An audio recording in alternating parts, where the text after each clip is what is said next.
इसको ठीक करना पड़ेगा। सुबह के 9 बजे कुंती निवास के दरवाजे पर दस्तक होती है।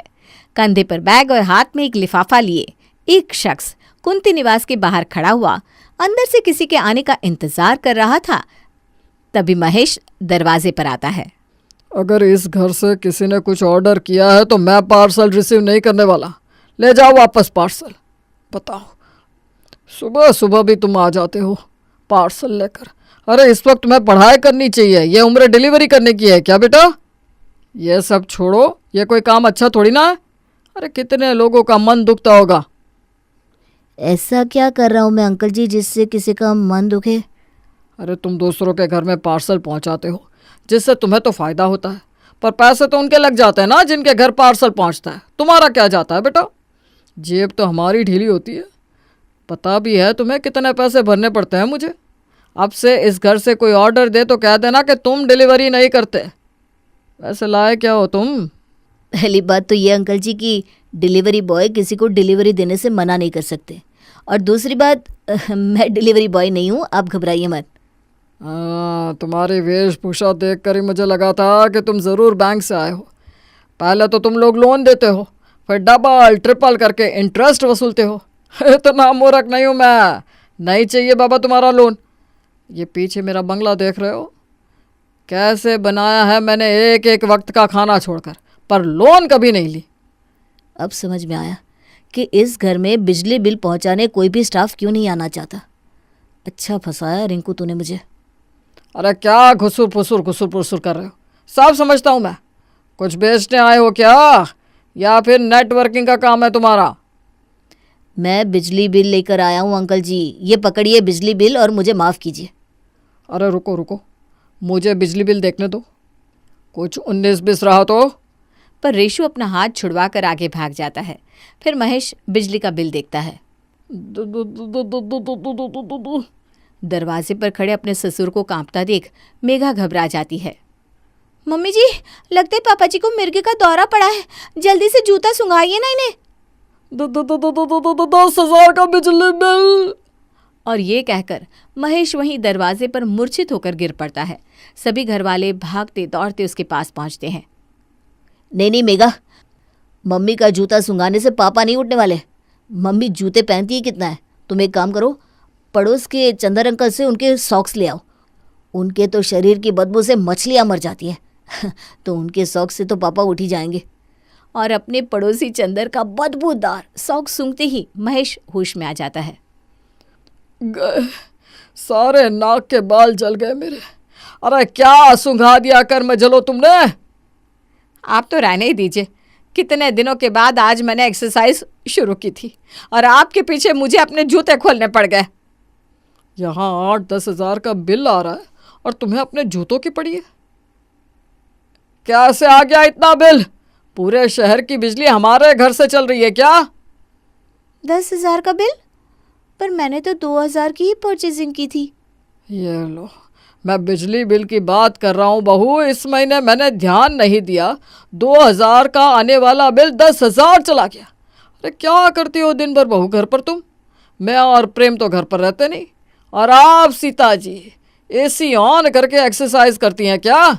इसीलिए शरीर वैसा का वैसा ही, वज़न कम नहीं हो रहा आपका। दिन भर एसी चलाती है और रात भर आकर रोती रहती है। अरे भाई, एसी चला चला कर आप लोगों ने अपनी हड्डियाँ गला ली है। बोल लिया, हो गया। मेरी बहू कोई बिजली बर्बाद नहीं करती और ना ही मैं। अरे बिल गलत आ गया होगा। 11 बज रहे हैं, दुकान का वक्त हो रहा है। हाँ, भेज दो मुझे, लुटा दो पैसे, सब लुटा दो। सीता महेश को दुकान तो भेज देती है, पर महेश का दुकान में ज़रा भी मन नहीं लगता और वो वापस अपने घर आ जाता है और चुपके से रसोई के बाहर खड़े होकर देखता रहता है कि सभी क्या कर रहे हैं। लाइए ना दीदी, सब्जियों को फ्रिज में रख देती है मैं। समझ रही हूँ मैं, तुझे बार बार फ्रिज खोलना है ताकि ठंडी हवा ले सके, है ना? अरे क्या करूँ दीदी, बड़ी तेज गर्मी लग रही है। और तभी महेश रसोई में आकर फ्रिज का स्विच ऑफ कर देता है। अरे पापा जी, रात भर से लाइट नहीं है, अभी तो लाइट आई है और आपने स्विच बंद कर दी। ऐसे तो फ्रिज में रखा हुआ सारा सामान खराब हो जाएगा। तो इतना सामान बनाना ही क्यों है बहू कि फ्रिज में रखना पड़े? उतना ही बनाओ कि तुरंत खत्म हो जाए। पर इस घर में सब कोई पहले कहते हैं कि जो मन है बना लो, मैं खा लूँगा, और फिर कुछ और खा लेते हैं, जिसके कारण खाना हमेशा बच जाता है। ऐसे ही कल रात की बात देख लीजिए। प्रेम ने कहा था कि मैं रोटियां खाऊंगा। आपने भी तो कहा था कि आप परवल की सब्जी खा लेंगे, पर आप लोगों ने खाई नहीं ना, वही फ्रिज में पड़ी है। वो सब मुझे नहीं पता। और तू प्रीति, हवा खाना है तो अपने घर पर खा कर आ, समझी? ये कहकर महेश रसोई से बाहर चला जाता है। कुछ देर बाद खाना बनाकर प्रीति बर्तन धो रही थी, तभी महेश किचन में आता है और वहीं पड़े साबुन के बार को उठाकर कहता है, यही तो, पानी में तुमने साबुन की बट्टी बनाकर रखती है। अब साबुन तो पिघल कर खत्म होगा ही, इसीलिए 15 दिन चलने वाला साबुन आजकल हफ्ते भर में खत्म होता जा रहा है। अब से तुझे साबुन चाहिए होगा तो मुझसे मांगना, मैं साबुन का एक हिस्सा काट कर ही तुझे दूंगा, तू उसी के लायक है। बोलना तो नहीं चाहिए भैया, पर घर के मर्दों को इस तरह रसोई के कामों में उंगली करना शोभा नहीं देता। पर हमारा महेश कहाँ रुकने वाला था, वो तो अपनी हरकतें वैसी की वैसी ही रखता है। शाम के वक्त सीता अपने घुटनों पर तेल लगा रही थी, तभी महेश आकर तेल की शीशी उठा लेता है। तुम्हारे पास तो पहले से दर्द के लिए बाम है ना, फिर इस तेल को मंगवाने की क्या ज़रूरत थी, वो भी इतना महंगा, 500 रुपये। अरे 500 रुपये कितने होते हैं पता भी है तुम्हें? एक तो दिन भर तुम एसी में बैठी रहती हो, फ्रिज का ठंडा पानी पीती हो, और चलने फिरने के नाम पर ट्रेडमिल पर वॉक कर लेती हो। ऐसे हो गया तुम्हारा ये दर्द ठीक है? ये सब सोचना छोड़ो और सुबह उठकर ग्राउंड में वॉक करना शुरू करो, और वॉक भी नहीं तो घर के काम में लग जाओ। मैं तो सोच रहा हूँ प्रीति को हटा देते हैं, पैसे भी बचेंगे और इसी बहाने तुम्हारे हाथ पैर भी खुल जाएंगे। देखिए जी, आप ना ये नौटंकी मेरे साथ मत कीजिए। पिछले 36 सालों में मैंने आपको गर्मा गर्म रोटियां सेक सेक के खिलाई है। अब 50 साल की हो गई हूँ मैं, अब भी रसोई में रहूँ? हैं? ऐसी बचत नहीं करनी मुझे। रात के वक्त सब खाने पर बैठे थे। सभी के प्लेट में आती है सिर्फ एक रोटी और ज़रा सी सब्जी। ये देखकर महेश चौंक जाता है। अभी अभी ऑफिस से लौटा प्रेम भूख से लक लक के कहता है, बस एक रोटी मेगा, कम से कम सभी की प्लेट में 2-2 रोटियां तो दो, और इतनी छोटी रोटी, ये तो एक कोर में ही खत्म हो जाए। अब जो है यही है, मैंने और रोटियां नहीं बनाई, क्योंकि तुम लोगों का कोई भरोसा नहीं है ना। कभी तुम 2 रोटी मांगते हो तो कभी 3, जिस कारण मुझे हमेशा ज़्यादा रोटियां बनानी पड़ती है, और फिर वो बची रह जाती है और वेस्ट होती है। आज सुबह पापा जी ने कहा कि सब कुछ इतना ही बनाओ कि एक बार में ख़त्म हो जाए, इसलिए मैंने सबकी एक ही रोटी बनाई है। अंदर किचन में बस एक रोटी बची है जो कि मेरी है। ठीक किया ना मैंने पापा जी? सत्यानाश, अब दुकान से भूखा आदमी आएगा और एक रोटी खाएगा तो रात भर उसके पेट में गुड़ गुड़ नहीं होगी क्या पापा? मेघा ने किया तो वही था जो महेश ने कहा था, पर महेश अब कहता क्या? खाते वक्त बोलते नहीं है। अरे पर इसमें खाने का क्या है, इतना सा खाना तो देखकर ही खत्म हो गया। अगली सुबह ताज़ी चटनी पीसने के लिए जैसे ही मेघा मिक्सर ग्राइंडर ऑन करती है, फौरन महेश किचन में पहुंच जाता है और मिक्सर ग्राइंडर बंद कर देता है। ये प्रीति किसी काम की नहीं है, तुझे दिया था ना मैंने सिलबट्टा रखने के लिए, जा सिलबट्टा लेकर आ। देख बहू, यह है सिलबट्टा, और ये धनिया इस पर ऐसे रख और इसे पीसना शुरू कर दे। ऐसे ना तेरे हाथों की एक्सरसाइज भी हो जाएगी, काम का काम और बचत की बचत। हद कर दी पापा जी ने, इतनी गर्मी में सिलबट्टे पर धनिया की चटनी कैसे पीसूंगी मैं? वेट लॉस का भूत तो मम्मी जी को चढ़ा है पापा जी, मुझे नहीं।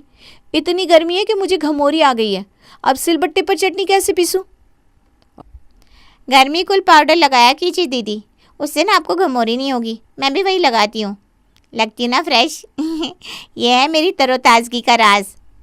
कोई ज़रूरत नहीं इन चीज़ों की। इस मंद बुद्धि की बात सुनकर पाउडर में पैसे बर्बाद करने की कोई ज़रूरत नहीं है, समझी बहू?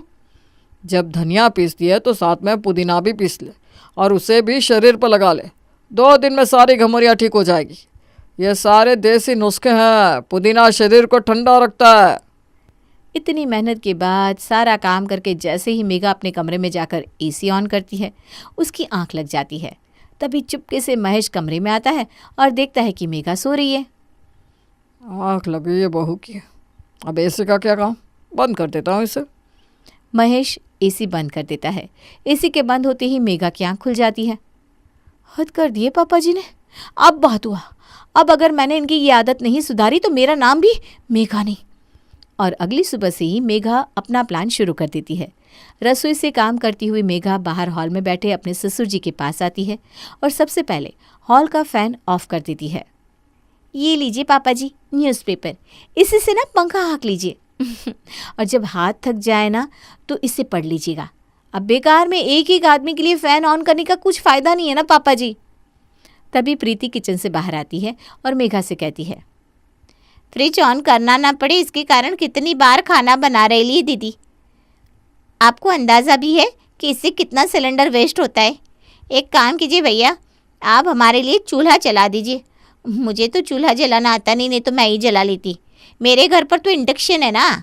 अब चूल्हा जला दीजिए, हम उसी में खाना बना देंगे, क्यों दीदी? और प्रीति बाहर जाकर चूल्हा लेकर आती है और महेश को चूल्हा जलाने की ड्यूटी पकड़ा देती है। चूल्हा जलाया तो मुझे कम से कम 25 साल हो गए। ठीक है, कोशिश करता हूँ। पता नहीं कितना वक्त जाएगा इसमें। हो जाएगा भैया, फिक्र मत कीजिए। आखिरकार बचत करने की बात है। अगर आप अच्छे से चूल्हा जला लेंगे ना तो हमें ये महंगे सिलेंडर पर पैसे नहीं लगाने पड़ेंगे। और ये चूल्हा जलाते जलाते आपकी एक्सरसाइज भी हो जाएगी पापा जी। एक्सरसाइज की एक्सरसाइज, हर बचत की बचत। और पहली बार में ही मेघा मारती है सिक्सर और अपने प्यारे ससुर को क्लीन बोल्ड कर देती है। अपनी बहू की इस मूवी में सीता भी हाथ बटाने से पीछे नहीं हटती। पूरे 3 घंटे मेहनत करने के बाद महेश चूल्हा जला ही लेता है, पर उसके कारण उसके कपड़े ज़रूर गंदे हो जाते हैं। जैसे कि महेश नहाने के लिए बाथरूम की ओर बढ़ता है, सीता उसे रोकते हुए कहती है, अरे आप नहाने के लिए जा रहे हैं? फिर आप कपड़े खोलेंगे तो उसे धोने के लिए हमें फिर मशीन ऑन करनी पड़ेगी। एक दिन में कितनी बार मशीन चलाएंगे जी? बेकार में बिजली भी लगती है और ज़्यादा यूज़ से कहीं मशीन ख़राब ना हो जाए। आप एक काम कीजिए, नहाने के बाद अपने कपड़े हाथ से धोकर छत पर डाल देना। वैसे कपड़े धुल रहे हैं तो एक काम कीजिए ना, मेरे कुछ नए कपड़े हैं वो भी आप धो दीजिएगा। अब मैं उन्हें लॉन्ड्री में दूंगी तो बेकार में एक साड़ी के 100 रुपये लग जाएंगे। वाह मम्मी जी वाह, ये आइडिया तो बड़ा अच्छा है। पापा जी क्यों ना कपड़े की ड्यूटी आप ही ले लीजिए। वैसे भी ना आजकल आप घर पर रहते हैं, अकेले घर पर बैठे बैठे कहीं आपको डिप्रेशन की बीमारी हो गई तो ना बाबा ना, फिर उसमें अलग खर्च। कपड़े धोने में आपका दिमाग लगा रहेगा तो दिमाग की भी एक्सरसाइज हो जाएगी और बचत की बचत भी, क्यों मम्मी जी? और नहाने के बाद बेचारा महेश गमछा लपेटकर पूरे 2 घंटे तक अपने कपड़े धोने के बाद अपनी बीवी के कपड़े धोता है। फिर थक हार कर डाइनिंग टेबल पर आकर वो आवाज़ लगाते हुए कहता है, अरे बड़ी थकावट हो गई है, कुछ खाने को तो दे दे बहू। अपने ससुर की आवाज़ सुनकर महेश के आगे परोसती है मेघा एक रोटी और ज़रा सी चटनी। इस रोटी पर घी नहीं लगा बहू? दीदी तो भर भर के घी लगाती है भैया, इनको समझ ही कितनी है। पर मैंने बोल दिया अब से बेकार में रोटियों पर घी नहीं लगेगा। दाल में घी सब खा ही रहे हैं ना, और घी खाकर करेंगे क्या? ये घोड़ा कभी घी तेल खाता है क्या? पर कैसा तंदुरुस्त है ना। और सभी एक एक रोटी खाएंगे तो वेट लॉस का वेट लॉस भी हो जाएगा और बचत की बचत। दिन भर मेहनत करने के बाद महेश को खाने मिलती है एकमात्र रोटी। एक तो इतनी गर्मी है, ऊपर से फ्रिज भी ऑन नहीं है, वरना कोल्ड ड्रिंक ही पी लेता। खैर थोड़ी देर आराम करता हूँ। और जैसे ही एसी ऑन कर महेश लेटता है, अचानक ही कमरे में लाइट्स ऑफ हो जाती है। साथ ही साथ पूरे घर में अंधेरा हो जाता है। अपने फ़ोन की फ्लैशलाइट ऑन कर महेश कमरे से बाहर आता है, जहां वो देखता है कि उसकी बीवी और बहू हाथ में कैंडल लिए भूतों की तरह यहाँ वहाँ घूम रही है। अरे तू कैंडल लेकर क्यों घूम रही है बहू? क्या बात हो गई? किसी का जन्मदिन है क्या आज? ये जन्मदिन तो बेकार के उष्टांडे है पापा जी। सुबह तो भगवान की कृपा से इतनी रोशनी रहती है कि हमें लाइट्स ऑन करने की ज़रूरत ही नहीं पड़ती। अब बज गए हैं शाम के 6, इसीलिए कोई लाइट्स ऑन करके बिजली का बिल ना बढ़ा दे, इसलिए मैंने मीटर ही ऑफ कर दिया। कैंडल तो है ही, बाकी सब न्यूज़पेपर से हवा खा लेंगे, क्यों मम्मी जी? और इतना ज़्यादा प्रेशर बनाया जाता है महेश को लाइन पर लाने के लिए। 5 दिन बाद एक सुबह भागता हुआ प्रेम अपने पिता के गले लग जाता है और उनसे कहता है, ये लीजिए पापा जी, आपकी पहली कार मेरी कमाई के पैसों से। तू पागल हो गया क्या? तूने गाड़ी क्यों खरीदी? हे भगवान, फिजूल के खर्चे। जा वापस करके आ इसे। पापा जी, खर्चे तो जीवन भर रहेंगे, पर ये छोटी छोटी खुशियाँ तो हमारे मन को स्वस्थ रखती है। इतने पैसे बचाकर हम जाएंगे कहाँ? ये आदमी कभी नहीं सुधर सकता। और अब तक चुप। सीता गुस्से में कहती है, भगवान ने जब बदनसीबों की लिस्ट बनाई होगी ना, तो सबसे ऊपर आपका नाम ही लिखा होगा। मैंने आज से पहले आपके जितना बदनसीब इंसान नहीं देखा, जिसके बेटे बहू इतने अच्छे हैं कि आगे से आगे सब कुछ उसके लिए करते हैं, पर उसे उनकी कदर ही नहीं, उल्टा उनके किए हुए पर पानी फेर देता है। न जाने क्या मज़ा आता है आपको ऐसा करके। आज के ज़माने में जहाँ बेटा अपने बाप को सैलरी तक नहीं बताना चाहता, बहू सास ससुर को 2 रोटियां नहीं देना चाहती, वहाँ आप हर वक्त अपनी बहू को किसी न किसी बात पर टोकते रहते हैं। और आज प्रेम आपके लिए गाड़ी लेकर आया तो भी आपको उससे तकलीफ है। आप जैसे इंसान को ना कुछ मिलना ही नहीं चाहिए। अब समझ में आता है कि क्यों कुछ बच्चे अपने पेरेंट्स के साथ रहना नहीं चाहते। नहीं मम्मी जी, बस हो गया, अब कुछ मत कहिए। नहीं बहू, आज मुझे कहने दे। चाहिए क्या आपको है? पता तो चले मुझे। अगर प्रेम आपकी पीठ पीछे कार ले आता तो क्या आप उसे रोक पाते? पर बेचारे ने उस कार की चाबी अपनी बीवी के हाथों में ना रखते हुए आपके हाथों में रख दी। और फिर भी आप महंगी सस्ती खर्च फिजूल यही सब किए जा रहे हैं। बगल वाली विमला का बेटा अपने माँ बाप को पूछता तक नहीं है। दोनों मियाँ बीवी घूम लेते हैं और फिर सास ससुर में से अगर कोई पूछ ले तो 10 बातें सुना देते हैं। आप तो खुश नसीब है जो आपका बेटा श्रवण और बहू बेटी से बढ़कर है। माना हमारे ज़माने में यह सब नहीं होता था, पर ज़माने के साथ थोड़ा बदलना सीखिए महेश जी, वरना मैं अपने बेटे बहू के साथ खड़ी हो जाऊंगी और आप इस घर में अकेले हो जाएंगे। मुझे माफ़ कर दे प्रेम, मुझसे बहुत बड़ी गलती हो गई। ठीक कहा सीता जी आपने, मैंने कभी अपने बच्चों के एफर्ट्स पर ध्यान ही नहीं दिया। मैं तो हमेशा बचत पर ही लगा रहा, पर अब मैं बदलने की पूरी कोशिश करूँगा। ला बेटा, गाड़ी की चाबी दे, मैं ज़रा एक राउंड लगा कर आता हूँ। वैसे ये डीजल की कार है कि पेट्रोल की? क्यों पापा जी? नहीं बेटा, वो पेट्रोल ज़्यादा महंगा है ना, डीजल की कार रहती तो सस्ते में काम हो जाता। हे भगवान, ये आदमी भी ना